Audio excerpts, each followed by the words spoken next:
Good morning, and thank you so much for joining me for Daily Spark with Dr. Angela. I am your host, Dr. Angela Chester. You know what I like to do on my show. I want to enlighten, inspire, and empower you to become your best self. Now, Scripture reminds us that the tongue is a small thing that makes grand speeches, but a tiny spark can set a great forest on fire. And today we want to get you fired up about a children's book. Now, you guys know that I love children's book authors, and I think that they are an amazing group of folks because they help spark the imagination of our little people. Well, today our guest is Dwight Stevenson, and we are talking about his book, Hunter's Trip to the Farmer's Market. Now, many of you are experiencing going to the farmer's market, and I think that you will probably get an extra kick out of this. I know that in so many places, a farmer's market is a fun time, not only for the adults, but for the children as well. Now, you know what I'm about to say. Go on, get your coffee, get your tea, get comfy, because we are about to get started. So I would like to say hello, Dwight Stevenson. Thank you so much for being on the show with me today. Yeah, thanks for having me on the show today. I love the fact that you have chosen to write a children's book, but before we get into all that, I have to ask you a little bit about who you are and what makes you you. So what makes Dwight? What makes you you? Well, I want to be, a positive person, and I love to encourage people, especially the young audience and our children. They're the ones that really need to be encouraged, especially with all the stuff they can go through and all the bad they see in the world. So that's why I really like to inspire the young generation. Now, I love that when asked what you do, you say that you are a full-time farmer and a part-time author. I love that. Not too many people have the experience of being able to talk to a farmer. Is farming something that has been in your family for a few generations, or are you a first-time farmer? No, actually, I'll be the third generation. My farm was started by my grandpa back in 1969. So we have about 466 acres. So wow. Yeah, you're a farmer. See, I gladly say that I'm just a little gardener. I have just a little bit of land that I can grow and take care of my family. But you're a serious farmer. That is amazing. Well, I wish your family continued success in the farming business. I do not think that farmers get enough accolades. You guys are not only feeding your state, but many times you are feeding the world, because your fruit, your vegetable, your produce is sent to other places as well. So thank you for feeding us, and may you continue to be blessed in that area. Thank you. Now, being an author, at what age did you realize that, words have power, and I have a story to share? I want to be an author. Well, it all started about 5 years ago. Like every author, I have a pretty wild imagination, I like to say, and I think that's where a lot of my books ideas come from, and and I think that's the reason why I like to write children's books, is because sometimes I can have imagination like a child, and I think they can also relate to my stories more because I can have more of imagination like they do. That really, I think, does make a difference. You need to be able to really get down to their level, and I don't mean that in a negative way. I mean, see the world from their point of you, to be able to paint the picture so that they can see it properly. Not tell the story like an adult, but tell the story so that a child can understand. And I think that is so important. Now, your book title, Hunter's Trip to the Farmer's Market. I always ask the question, and that is, did you find that the title came to you first and you wrote around the title, or did you find that you were writing and the title kind of came out of your writings? How did it develop? Well, the inspiration for that book actually came from my 1-year-old dash hound, and because last year a couple times we did took him out to the farmer's market and stuff, and I also wanted to not just use a dog as a main character, because I know when you put animals in children's books, I know kids kind of can relate to animals and stuff like that, like a dog. Mm-hmm. And so he kind of, inspired me a little bit to write this book. So. Now, I love that when you see the cover of the book, he is such a pretty fur baby. I love the little look on his face, but it also says that it is illustrated by Dwight Stevenson, and it's like, hey, that's amazing. So you also did your own illustrations. How was that process? Well, I done illustrations for other children's books authors in the past, but this I use a different software, and technically all the illustrations for this book was actually made on my smartphone. And oh, wow. Yeah. I mean, with the technology that they have, illustration technology they have out today, will blow your mind, really, of the technology that you can use to illustrate books now. It's not like the old days where you had to, hand draw everything and and stuff like that. But I had no idea, that didn't even dawn on me. And I know someone else is sitting there going, what? Like one of those mind-blowing emoji, like, what? You did it on your phone like that? But you're right. That is so true. There is an app for just about everything. So that's amazing. Bravo for being able to do that. That totally and completely makes sense. Now, what made you think that the story that you wanted to share should be for the children of a particular age group? Flip side of the question is, you chose a particular age group, and why was it important for that age group to get this story? Well, I think it's particular because another reason behind this book is I wanted to, not a lot of young children knows where all food comes from. They just think that, they go to Walmart or someplace like that and, the mom or dad buys it. They don't know that a farmer actually has to grow it, raise it, and I think that's what I really want the young generation to kind of learn, that, farmers are very important people, and their job is very important because they technically do feed everybody. So. I have been so blessed in that I have been able to travel and see the beautiful country in which we live in.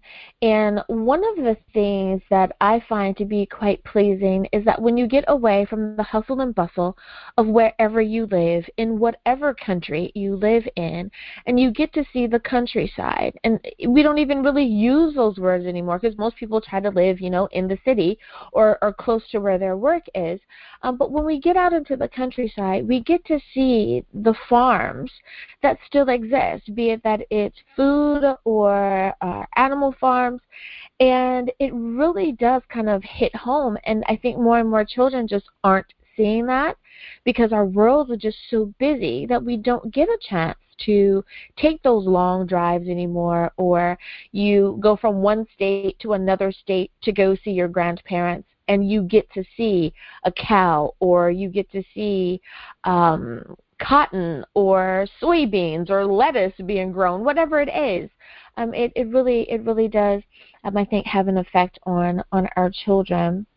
Now, when you were writing, did you want to make sure that the story was easily understandable for children, or did you put in moments where the reader, be it that it's a parent or even a babysitter or a teacher, could stop and have conversation, like they could have dialogue with the child about what's going on in the story, or is it meant to be read from cover to cover? Well, like most of my children's books, I do keep in mind that I know that parents do read these books to their kid, and I kind of focus on making my books kind of work both ways. If the parent, reads it, or the child is reading it by themselves, I kind of work it to where it works both ways. So. I love that. Now, it is almost time for us to go to break, but before we do, I want to make sure that you can remind everyone, what is the title of your book, Dwight? Where can we pick up a copy, and how can we stay in contact with you? Well, my book is called Hunter's Trip to the Farmer's Market. It is available on Amazon, paperback and ebook. You can email me at dscm4430@gmail.com. Alrighty, listeners, now you know where you can get a copy of the book. We'll be back right after this.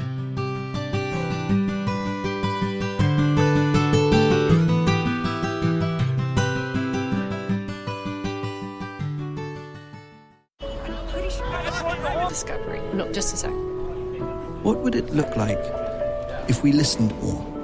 Could the right voice, the right set of words, bring us all just a little closer?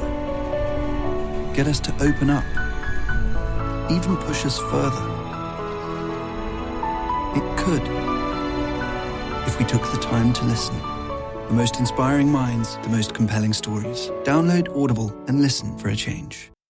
We're home during COVID-19, but we're not alone. New Life Pastoral Counseling can help. For affordable Christian counseling, visit newlifepastoralcounseling.com or call 562-209-2083 today. Hi everyone, Dr. Angela here. Did you know that Daily Spark is now on Facebook? That's right, you can visit with me at facebook.com/Daily Spark with Dr. Angela. I want to know more about what you're thinking. I'd love to know, which interview did you find the most entertaining or the most informative? I want to talk to you, and I want you to be able to talk to me. Simply visit facebook.com/Daily Spark with Dr. Angela.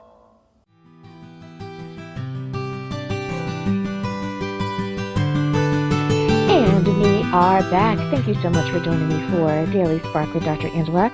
I am your host, Dr. Angela Chester. My guest today is Dwight Stevenson. We're talking about his book, Hunter's Trip to the Farmer's Market. That's right. We are talking about a children's book today, and you guys know how much I love reading a good children's book. I am one of those people that my mother used to read books to us all the time. So I have just a love affair with books. So thank you so much for choosing to write a good kids book. Now, speaking of writing, how long did it take for the process to be completed for you? So from the moment that you decided that you wanted to start writing the book to the last illustration to the moment that you were able to hold a copy of your book in your hands, how long did that take for you, Dwight? Well, the writing process, of course, like any book, the writing process is probably the most longer drawn-out process. I started working on this book back last November, and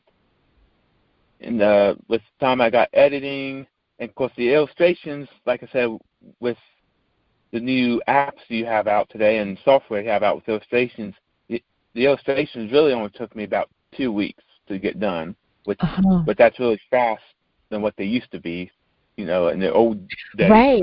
But, so usually it was published December of 2019 is when the book was released, and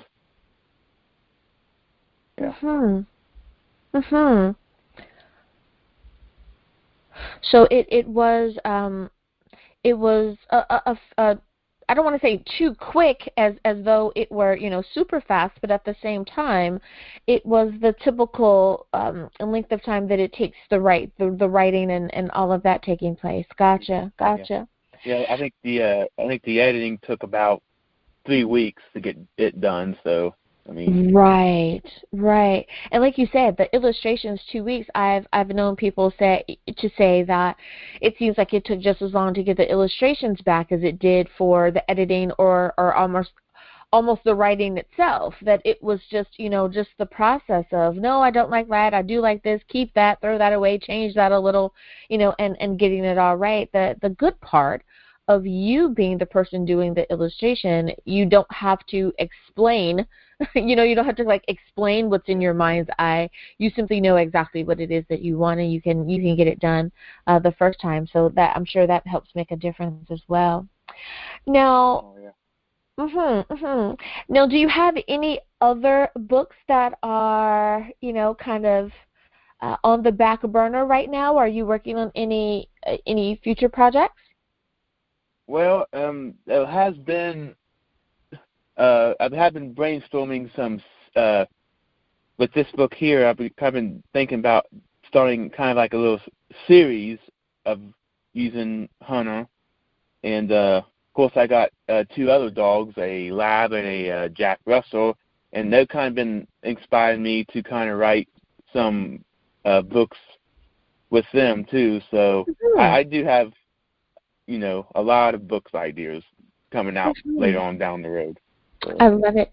Well, I have a Jack Russell Terrier, and let me tell you, if you write a book about a Jack Russell, definitely let me know, and so you can be back on the show. I love those little dogs. They are such just high energy, and their love and devotion is just, bar none. I think they are just some of the cutest little dogs, but such big hearts. I love it. I love it. Now, as far as the overall message of your books, be it that it is Hunter's Trip or any of the future books, is your goal in writing to make your books into a series where you're teaching a series of lessons, like one thing ties into the other, or is it that you just want to share a particular message, whatever that message is, for each book to be read independently? Probably way some of my future book projects are, I think it'll be more kind of like both. Like with this book, with the Hunter book, Trip to Farmers Market. If I write a series on this book, chances are it probably will kind of have a little bit connection with this book here, but then there'll be other books later on down the road that might have a completely different message. So it'll probably be both ways. I gotcha. So it may be a little bit of a flashback or a mention of how they may cross over or something like that. But if you were to purchase that book independently, it's still a great read. I love it. It's how I like it when and I don't know if everyone watches the Chicago series, but there's like Fire and PD and the hospital and all that kind of stuff. And I love how they figure out how to make one particular organization cross over into another. How like the police officers go to the hospital and it's like, hey, that show just crossed over into that show. But then they stay for a few minutes and off they go. And it's just really nice to see that if you're into a particular series. So I I love how you would be able to do that as well. Now, when you are writing for a children's book, do you find that the same question that I ask many of the people that have written adult books, do you find that you need to have a certain environment? Are you looking to kind of be off to yourself in some place quiet so that your thoughts can come? Do you write just a little bit every day? What's your process for writing? Well, most of the time I work on my books like at night.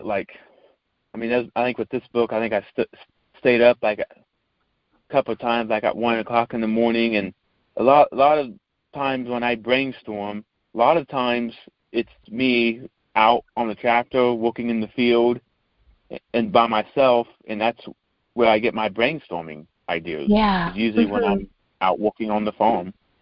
I love it. I love it.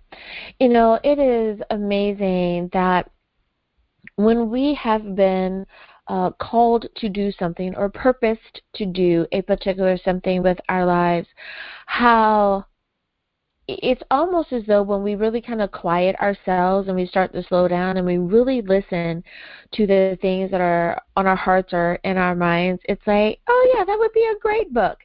And then you write it, and then people purchase it, and you go, wow, that really is a great book. And it's because it was supposed to be. Like, it wasn't something that you were supposed to keep to yourself. It was something that you were supposed to share. And I thank you for following through with that and putting that book out there for someone else to purchase. Now, when it comes to the message that you want for our little ones to either be taught or be reminded of, or, you know, kind of introduce, perhaps even for the first time if they're just choosing or selecting a book off the shelves themselves, what are some of the messages that you want to introduce to the children with your book, or even with your future books?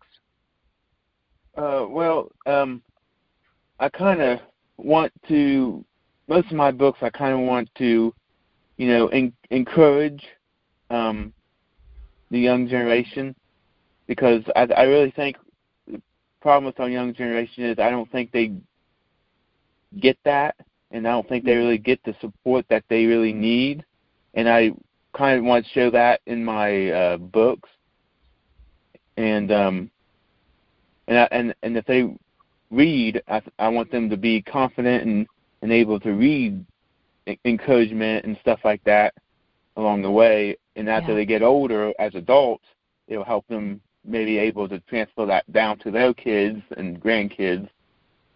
So. Absolutely. You know, you really said something important there, and that's about the encouragement and being able to transfer that to the next generation. There have been so many studies and even shows that have talked about it, how people can be encouraged to do even more than what their own expectation is, simply by being encouraged. That sometimes chastisement has the opposite effect of what someone may be trying to do. When someone is discouraged, it can break their heart so much that then they're not even able to, you know, correct their mistake, because now all they can see is the fault as opposed to working on the correction. But when we encourage, the person can concentrate on the kind, encouraging word and take that to the next level. So I have to agree with you. What a wonderful way of viewing that. Now, as an author, I want to ask you the next question, and that is, if there's a bit of advice that you could give to an aspiring author or someone who is just thinking about perhaps even just blogging on a regular basis, what encouragement can you give to someone who's an aspiring writer? Well, like I said earlier, it has to do with imagination. Just let your imagination go and use your imagination, brainstorm, and whatever message you need to get out there, whatever message that God's putting on your heart, don't be afraid to share that with people. You just don't know how many people that your story can help. And I think that's what a lot of people that wants to write books and stuff, that's what one thing that they need to remember about. Now, you didn't know I was going to ask this next question of you, so sorry, don't mean to put you on the spot, but I think that you probably unknowingly have a whole lot of wisdom that you can share in this particular moment. As we are going through the coronavirus all across this great globe of ours, everyone is trying to look at their world a little, well, not everyone, some people are trying to look at their world differently and learn some lessons along the way so that we don't repeat what we did previously, so that we can stay out of quarantine and not have to come out and go back in and come out and go back in. As a farmer, there are certain things that you simply have to know in order to plant a seed and to be able to reap a harvest. Is there any bit of advice that you can give us from a very organic, holistic point of view that of how we can be a lesson that we can learn during this quiet time of being able to reassess where we are? Well, I think a lot of it is just be in prayer, be in touch with God, and because He really is a wave maker. I mean, He really is. And have a prayer life is probably the biggest thing, and trust in God's grace. There ain't nothing powerful than the grace of God. Absolutely. And what a wonderful note to end our interview on. I love it. Dwight Stevenson, thank you so much for being on Daily Spark with Dr. Angela today, and I encourage you to continue writing for our little ones. Last one for the day, if you could please, can you remind everyone the title of your book, where can we get a copy, and how do we stay in contact with you? My book is Hunter's Trip to the Farmer's Market. It's available on Amazon in paperback and ebook. And my email is dscm4430@gmail.com. Thank you again for being on the show. And listeners, thank you as well for tuning in and spending time with us today. I hope that you have enjoyed today's show. As always, may the Lord continue to shine His face upon you. May you find His grace and His mercy in all that you do. Until next time, everyone, remember that you are blessed in the Lord. Have a great day, everyone. Bye-bye.